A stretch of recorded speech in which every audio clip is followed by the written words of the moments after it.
ಸನ್ಮಾನ್ಯ ಮುಖ್ಯಮಂತ್ರಿಗಳು ಮುಂಜಾನೆ 11:15 ಸಕ್ಕರೆ ಫ್ಯಾಕ್ಟರಿ ಮಾಲೀಕರ ಜೊತೆಗೆ ಸುದೀರ್ಘವಾಗಿ ಸಮಾಲೋಚನೆ ಮಾಡಿ ರೈತರ ಹಿತದೃಷ್ಟಿಯಿಂದ ಹಾಗೂ ಸಕ್ಕರೆ ಕಾರ್ಖಾನೆಗಳ ಸ್ಥಿತಿಗತಿಯನ್ನೆಲ್ಲ ಗಮನಿಸಿ ಚರ್ಚಿಸಿ ರಾಜ್ಯದಲ್ಲಿ ರೈತರಿಗೆ ಏನು ಹೆಚ್ಚಿನದಾಗಿರ್ತಕ್ಕಂಥ ಕಬ್ಬಿನ ಬೆಲೆಯನ್ನು ಕೊಡಬೇಕು ಅಂತೇಳಿ ಹೋರಾಟ ಮಾಡ್ತಾಯಿದ್ರು. ಅವೆಲ್ಲವನ್ನು ಪರಿಗಣಿಸಿ ಒಂದು ಹಂತಕ್ಕೆ ಬಂದಿದ್ದಾರೆ. ಮುಖ್ಯಮಂತ್ರಿಗಳು ಕೇಂದ್ರ ಸರ್ಕಾರಕ್ಕೆ ನಿಯೋಗ ತೆಗೆದುಕೊಂಡು ಹೋಗೋದ್ರ ಬಗ್ಗೆ ಹಾಗೂ ಪ್ರಧಾನಮಂತ್ರಿ ಹಾಗೂ ಸಂಬಂಧಿತ ಮಂತ್ರಿಗಳನ್ನು ಭೇಟಿಯಾಗಿ ಅದು MSP ಬಗ್ಗೆ ಇರ್ಬೋದು, ಸಕ್ಕರೆ ಬೆಲೆ ಬಗ್ಗೆ ಇರ್ಬೋದು, ಎಕ್ಸ್ಪೋರ್ಟ್ ಸಕ್ಕರೆ ಎಕ್ಸ್ಪೋರ್ಟ್ ಬಗ್ಗೆ ಇರ್ಬೋದು, ಎಥಿನಾಲ್ ಹಂಚಿಕೆ ಬಗ್ಗೆ ಇರ್ಬೋದು, ಅದೆಲ್ಲವನ್ನು ಸುದೀರ್ಘವಾಗಿ ಕೇಂದ್ರ ಸರ್ಕಾರಕ್ಕೆ ಮನವರಿಕೆ ಮಾಡಿಕೊಡುವಂಥ ತಮ್ಮ ನಿಲುವುಗಳನ್ನು ವಿವರಿಸಿದ್ದಾರೆ. ಹಾಗೂ ಆ ಒಂದು ವಿಚಾರಗಳಲ್ಲಿ ಮುಂದೆ ಹೋಗ್ತಕ್ಕಂಥದ್ದು ಬಗ್ಗೆಯೂ ಸಹಿತ ಸೂಚನೆ ಕೊಟ್ಟಿದ್ದಾರೆ. ಅಲ್ಲದೆ ಈ ನಮ್ಮ ಏನು ವಿದ್ಯುತ್ ಶಕ್ತಿ ಉತ್ಪಾದನೆ ಆಗ್ತದೆ, ಆ ವಿದ್ಯುತ್ ಶಕ್ತಿ ಉತ್ಪಾದನೆಯ ಬಗೆಗೆ PPA ಆಗಬೇಕು ಅನ್ನುವಂಥ ಒಂದು ವಿನಂತಿಯನ್ನು ಶುಗರ್ ಫ್ಯಾಕ್ಟ್ರಿಯವರು ಮಾಡಿಕೊಂಡಿದ್ದರು. ನೀರಿನ ಟ್ಯಾಕ್ಸನ್ನು ಕಡಿಮೆ ಮಾಡಬೇಕು ಅಂಥೇಳಿ ವಿನಂತಿ ಮಾಡಿಕೊಂಡಿದ್ದರು. ಅವು ಎಲ್ಲವುಗಳ ಬಗ್ಗೆ ಒಂದು ವಿಶೇಷ ಸಭೆಯನ್ನೇ ಎಲೆಕ್ಟ್ರಿಸಿಟಿ ಜನರೇಷನ್ ಟ್ಯಾಕ್ಸ್ ಕೂಡ ವಿಶೇಷ ಸಭೆಯನ್ನೇ ಮಾಡ್ತೇನೆ ಅಂತ ಹೇಳಿದರು.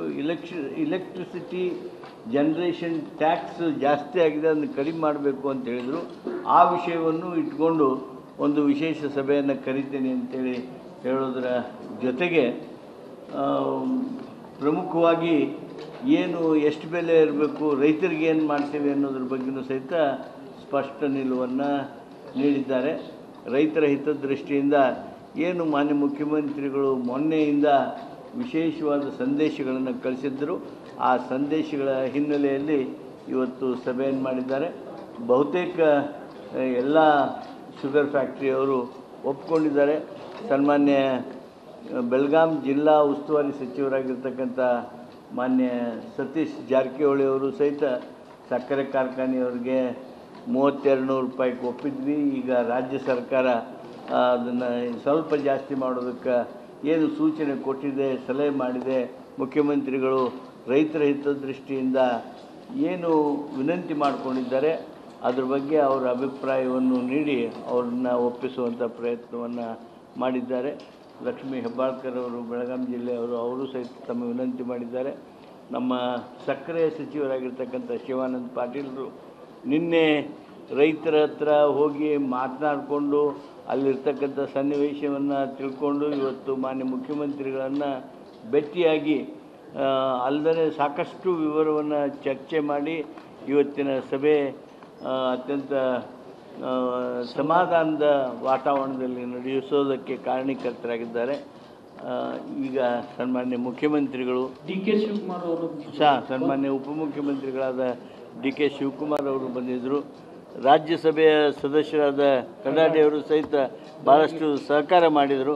ಅವ್ರಿಗೂ ಸಹಿತ ನಾನು ಈ ಸಂದರ್ಭದಲ್ಲಿ ಹೇಳೋದಕ್ಕೆ ಲೆಹರ್ ಸಿಂಗ್ ಶಾಸಕರಿಗೆ, ಚಂದ್ರರಾಜ್ ಅವರಿಗೆ, ಕೊಪ್ಪಳ MP ಕೊಪ್ಪಳ MP ರಾಜಶೇಖರ್ ಹಿಟ್ನಾಳ್